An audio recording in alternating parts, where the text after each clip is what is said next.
सुनने वाले बहुत कम है। लेकिन वहाँ पर जो संत महापुरुष विराजमान थे तो उन्होंने कहा था कि सत्य को सुनने वाले भी बहुत हैं और कहने वाले भी बहुत हैं, लेकिन सत्य को अपनाने वाले धारण करने वाले। ये हम आप यहाँ पर सत्संग सत्य बोल रहे हैं और सत्य सुन रहे हैं और सुनते सुनते बहुत दिन हो गए, लेकिन अभी तक विवेक वैराग्य हमारा जागृत नहीं है। जब तक हमारा विवेक वैराग्य जागृत नहीं होगा तब तक हम उस परम तत्व को प्राप्त नहीं कर सकते। ज्ञान की चर्चा आई थी, ज्ञान है क्या?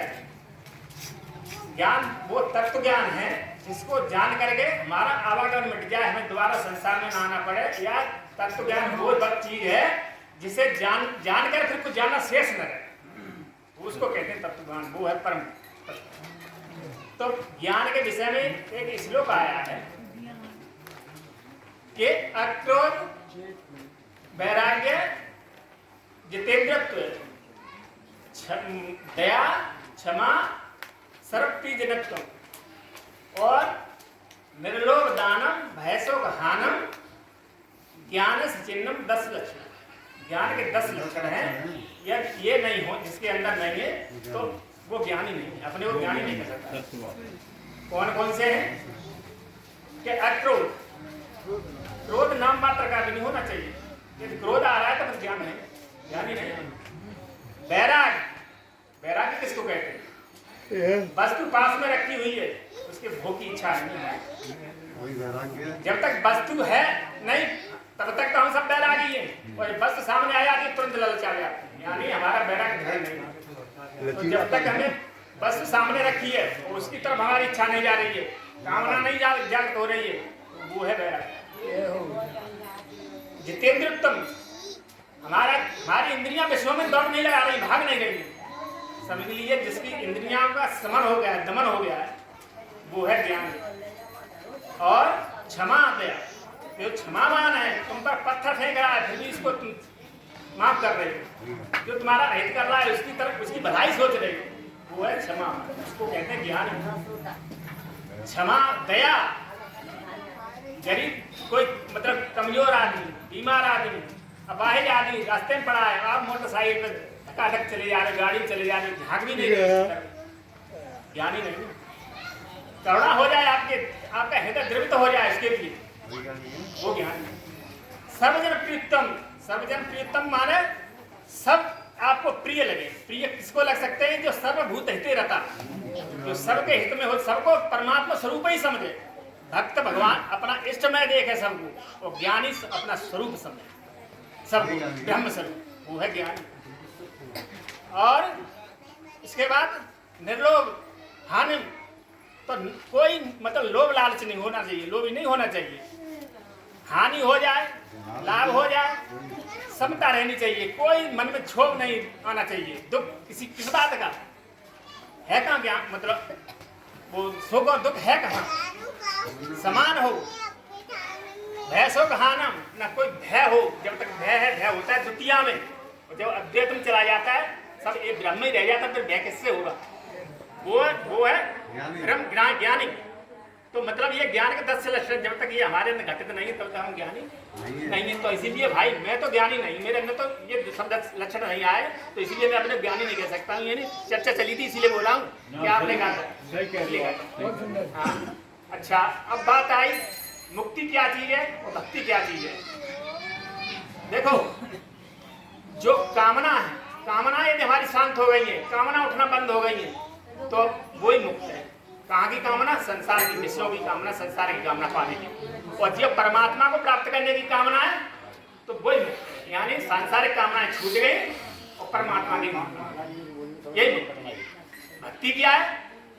तो भक्ति है कि हमारी सांसारिक इच्छाएं बिल्कुल छूट जाएं। भक्ति का मतलब है संसार का छोड़ना और परमात्मा को पकड़ना, यह है भक्ति। यानी निरंतर उससे जुड़ा हो जाए हमारा, हम परमात्मा से अलग नहीं और परमात्मा हमसे अलग नहीं। ये कब होगा? भगवान कह रहे हैं कि जाति बेग द्रवो भाई सो मम भगत भगत सुखदाई। जिससे देखो एकाकार कब होता है किसी वस्तु का? घी या मक्खन है, मक्खन आप जब तक पिघलेगा नहीं, द्रवित नहीं होगा, तब तक वो मिलेगा नहीं। ऐसे ही जब तक जीव और ब्रह्म इनके हृदय द्रवित न हो जाएंगे भगवान की भक्ति में, अश्रुधारा नहीं बहेगी, तब तक सेवत साध द्वैत ब्रह्म भागे श्री रघुवीर चरण लेला के देह विकार जनित सब त्यागे तब निज स्वरूप है पहचाने। ऐसे ही नहीं स्वरूप पहचाने जाएगा। ऐसे में भगवान की भक्ति करो, सेवा करो, संतों की द्वैत भ्रम दूर हो, समझो इसको, तब हमारे जो देह जनित विचार है, विकार हैं, जो हमारे काम क्रोध लोभ मोह मद मत्सर ये सारे हैं, ये छूट जाएंगे। तब समझ लीजिए परमात्मा के चरणों में हमारी भक्ति निरंतर निर्बाध रूप से हो जाएगी, अबाध रूप से हो जाएगी, कोई रोक टोक नहीं है। परमात्मा की हम प्राप्ति तब करें। अच्छा, और ये कब होगा? ये होगा कि मन क्रम वचन छाण छद जब लग जनन तुम्हार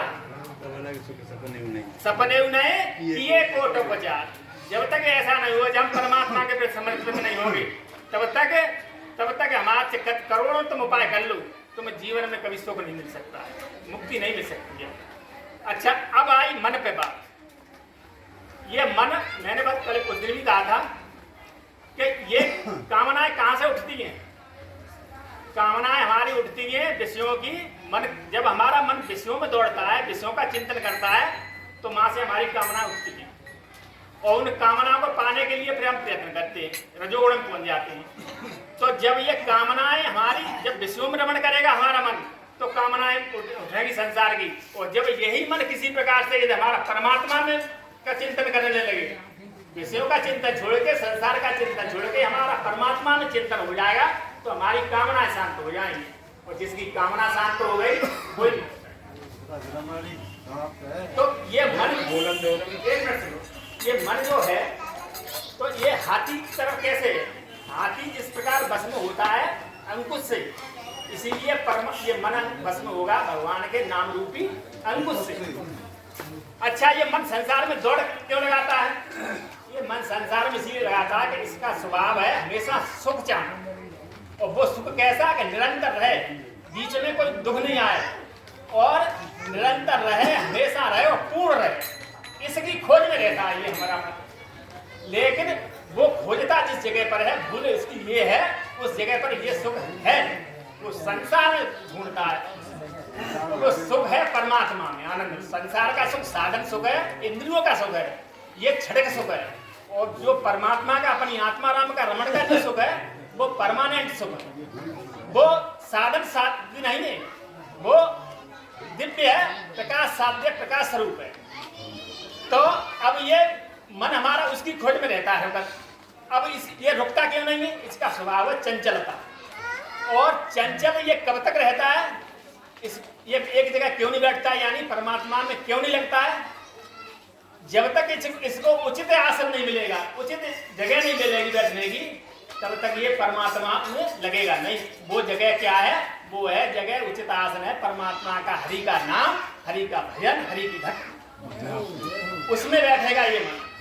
शुरुआत में नहीं लगेगा, मैंने भी अभ्यास करके देखिया, आप भी देख रहे होंगे, शुरुआत में ये नहीं लगता है, लेकिन धीरे धीरे आप लगाते रहो, बढ़ते रहो, फिर ये रुक जाए, फिर आएगा नहीं संसार में। मेरी बात है, जब यदि आपका अटूट विश्वास हो जाएगा, तो कहने का मतलब है, हाँ, तो इसको मार लगाओ, संसार के चिंतन की हटा कर परमात्मा के चिंतन में लगा दो, परमात्मा के, तो ये मन आपको एकाग्र हो जाएगा। जहाँ परमात्मा में हमारा चित्त एकाग्र हो गया, वही हमारी मुक्ति है। तो हमें करना क्या है? यदि हम सुख चाहते हैं तो एक काम कर, आ जाओ हरि की शरण में और राम राम कर। तो प्रभु से प्रार्थना करो कि हे गोविंद, हे दीनानाथ, मैं जैसा हूं वैसा तेरा हूं, तू मुझे अपना दे। और फिर हमें क्या करना है कि हे प्रभु, मेरी नजर में ऐसी तासीर हो जाए कि जिस चीज को देखूं उसमें तेरी तस्वीर आए, जिस चीज में मैं नजर डालूं उसमें तेरे ही दर्शन हो, ऐसी भक्ति होनी चाहिए, ऐसा लगाव होना चाहिए, ऐसा अटैचमेंट होना चाहिए। अटैचमेंट जब तक हमारा परमात्मा में नहीं होगा, भगवान की भजन में नहीं होगा, तब तक देखो भगवान ने दो रास्ते बताए हैं गीता में। हाँ, 2 मिनट और भैया। गीता में रहस्य, गीता का रहस्य क्या है? गीता का रहस्य यही है, भगवान ने सार दिया है कि मय्येव मन आदस्य मय बुद्धि निवेश्यम निवस्यस मय्येव अत उदम न संशय। भगवान कह रहे हैं कि मन को और बुद्धि को मेरे में लगा दे, यानी मन को मेरे में लगा दे और बुद्धि का निवेश भी मेरे में कर दे। यानी निवेश कहते हैं मतलब उसमें खर्च कर दे, लगाना, व्यय करना, तू मेरे में लगा दे, समर्पण कर दे। बुद्धि और मन दोनों को तू मेरे में लगा दे तो फिर क्या होगा, तो फिर तू मुझे में निवास करेगा और ऊदम उस पद परम पद को जो उससे ऊपर कुछ नहीं है उसको प्राप्त करेगा। और मैं गारंटी देता हूँ, वो कह रहे हैं नाथ संशय, इसमें कोई संशय नहीं, इसको लिख दे रहा भगवान की वाणी है। तो हमें भगवान के भजन में चिंतन में बस अपनी मनवाणी को लगा दे, गीता का रहस्य है, इससे ज्यादा कुछ नहीं है। भगवान का भजन को भक्ति कर, समय का अभाव है इसलिए मैं अपनी वाणी को विराम देता हूँ। सर्वे भवन सुखने सर्वे संत निरामय सर्वे बंधन पश्यन्ति मां कच्चित् दुर्भाग्यवेतः। ओम पूर्णमदः पूर्णात् पूर्णमुदच्यते पूर्णस्य पूर्णमादाय पूर्णमेवावशिष्यते। शांति शांति शांति।